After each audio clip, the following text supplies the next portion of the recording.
ইরানের ওপর ইসরায়েলের আকস্মিক হামলার পর আন্তর্জাতিক যেসব রাজনীতিক এর বিরুদ্ধে মুখ খুলেছেন তাদের মধ্যে অন্যতম কংগ্রেস নেত্রী সোনিয়া গান্ধী।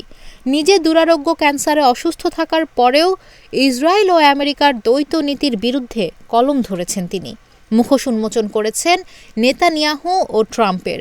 পাশাপাশি ভারতের দীর্ঘদিনের প্রচলিত নীতি থেকে সরে ইরানের মতো একটি পরীক্ষিত বন্ধুর পাশে না দাঁড়ানোর জন্য সমালোচনা করেছেন ভারতের নরেন্দ্র মোদী সরকারের। লেখাটি প্রকাশ করেছে দ্য হিন্দু পত্রিকা। সোনিয়া গান্ধী লিখেছেন, গত ১৩ জুন বিশ্ব আবারও একতরফা সামরিক আধিপত্যের বিপজ্জনক পরিণতি দেখেছে। ইসরায়েল ইরান ও তার সার্বভৌমত্বের বিরুদ্ধে গভীরভাবে উদ্বেগজনক ও বেআইনি হামলা চালিয়ে তা দেখালো। ভারতীয় জাতীয় কংগ্রেস এই বোমা হামলা ও ইরানের মাটিতে বেছে বেছে হত্যার নিন্দা করেছে, যা গুরুতর আঞ্চলিক ও বৈশ্বিক পরিণতি সহ একটি বিপজ্জনক উত্তেজনার দিকে ঠেলে দিচ্ছে।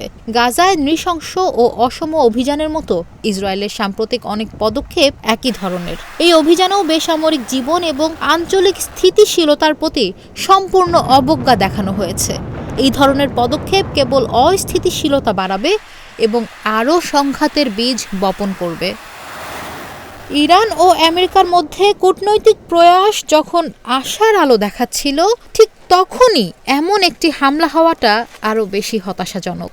এবছর ইতিমধ্যেই ৫ দফা আলোচনা হয়েছে, যার ৬ষ্ঠটি জুনে অনুষ্ঠিত হওয়ার কথা ছিল। সম্প্রতি গত মার্চে আমেরিকার ন্যাশনাল ইন্টেলিজেন্সের পরিচালক তুলসী গাবার্ড কংগ্রেসের কাছে স্পষ্টভাবে সাক্ষ্য দিয়েছেন যে ইরান কোনো পারমাণবিক অস্ত্র কর্মসূচি চালাচ্ছে না এবং ২০০৩ সালে স্থগিত হওয়ার পর থেকে এর সর্বোচ্চ নেতা আলী খামেনি এটি পুনরায় শুরু করার অনুমতি দেননি। কংগ্রেস সংসদীয় দলের প্রধান সোনিয়া গান্ধী তার লেখায় বলছেন, এটা মনে রাখা জরুরি যে প্রধানমন্ত্রী বেনিয়ামিন নেতানিয়াহুর অধীনে ইসরায়েলের বর্তমান নেতৃত্বের শান্তি বিনষ্ট করা এবং উগ্রবাদকে উৎসাহিত করার একটি দীর্ঘ ও দুর্ভাগ্যজনক ইতিহাস রয়েছে। তার সরকারের অবৈধ বসতি সম্প্রসারণ, অতি জাতীয়তাবাদী দলগুলোর সাথে জোট এবং দ্বিরাষ্ট্র সমাধানের পথে বাধা সৃষ্টি শুধুমাত্র ফিলিস্তিনি জনগণের দুর্ভোগকেই বাড়ায়নি, বরং বৃহত্তর অঞ্চলকে চিরস্থায়ী সংঘাতের দিকে ঠেলে দিয়েছে। প্রকৃতপক্ষে ইতিহাস আমাদের মনে করিয়ে দেয় যে ১৯৯৫ সালে প্রধানমন্ত্রী ইৎজাক রাবিনের হত্যাকাণ্ডে মিস্টার নেতানিয়াহু ঘৃণার আগুনে ঘি ঢেলেছিলেন, যা ইসরায়েলি এবং ফিলিস্তিনিদের মধ্যে সবচেয়ে আশাব্যঞ্জক শান্তি উদ্যোগগুলোর মধ্যে একটির সমাপ্তি ঘটিয়েছিল। এই রেকর্ড বিবেচনা করে এটা আশ্চর্যের কিছু নয় যে মিস্টার নেতানিয়াহু আলোচনার পরিবর্তে উত্তেজনা বৃদ্ধির পথ বেছে নেবেন। যা গভীরভাবে দুঃখজনক তা হলো মার্কিন প্রেসিডেন্ট ডোনাল্ড ট্রাম্প, যিনি একসময় আমেরিকার অন্তহীন যুদ্ধ এবং সামরিক শিল্প মহল্লার প্রভাবের বিরুদ্ধে কথা বলেছিলেন, তিনি এখন এই ধ্বংসাত্মক পথ অনুসরণ করতে ইচ্ছুক বলে মনে হচ্ছে। তিনি নিজেই বারবার উল্লেখ করেছেন, ইরাকের কাছে গণবিধ্বংসী অস্ত্র থাকার বিষয়ে ইচ্ছাকৃতভাবে মিথ্যা দাবি কিভাবে একটি ব্যয়বহুল যুদ্ধের দিকে ঠেলে দিয়েছিল, যা ওই অঞ্চলকে অস্থিতিশীল করে তুলেছিল এবং ইরাকে অপরিমেয় ধ্বংসযজ্ঞ ঘটিয়েছিল। ফলস্বরূপ ১৭ জুন মিস্টার ট্রাম্পের বিবৃতি, যেখানে তিনি তার নিজের গোয়েন্দা প্রধানের মূল্যায়নকে প্রত্যাখ্যান করে দাবি করেছেন যে ইরান পারমাণবিক অস্ত্র অর্জনের খুব কাছাকাছি, তা গভীরভাবে হতাশাজনক। বিশ্ব এমন নেতৃত্ব আশা করে এবং চায় যা তথ্যের ওপর ভিত্তি করে এবং কূটনীতির দ্বারা চালিত হবে, বল প্রয়োগ বা মিথ্যাচার দ্বারা নয়। প্রেসিডেন্ট ট্রাম্প ও ইসরায়েলের প্রধানমন্ত্রী বেনিয়ামিন নেতানিয়াহুর সমালোচনা করে সোনিয়া গান্ধী লিখেছেন, ওই অঞ্চলের জটিল ইতিহাস বিবেচনা করে পারমাণবিক অস্ত্রে সজ্জিত ইরান সম্পর্কে ইসরায়েলের নিরাপত্তা উদ্বেগ উড়িয়ে দেওয়া যায় না। তবে দ্বৈতনীতির কোনো স্থান থাকতে পারে না। ইসরায়েল নিজেই একটি পারমাণবিক অস্ত্রধারী রাষ্ট্র এবং প্রতিবেশীদের বিরুদ্ধে সামরিক আগ্রাসনের দীর্ঘ ইতিহাস রয়েছে তার।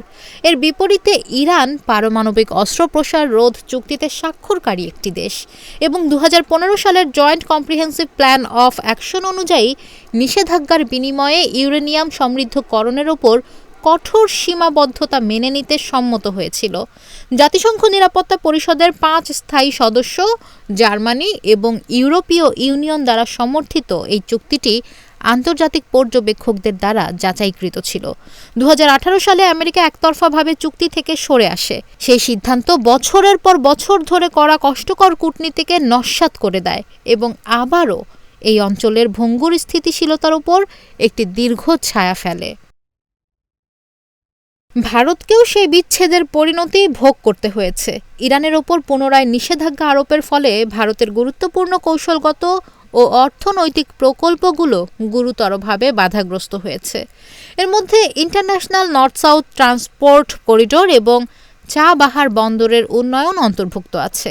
এই উদ্যোগগুলোর মধ্যে এশিয়ার সাথে গভীর সংযোগ এবং আফগানিস্তানে সরাসরি যোগাযোগের সুযোগ করে দিয়েছিল। ইরান ভারতের দীর্ঘদিনের বন্ধু এবং সভ্যতা হিসেবে গভীর বন্ধনে আবদ্ধ। জম্মু ও কাশ্মীর সহ গুরুত্বপূর্ণ বিষয়ে ইরানের অবিচল সমর্থনের ইতিহাস রয়েছে।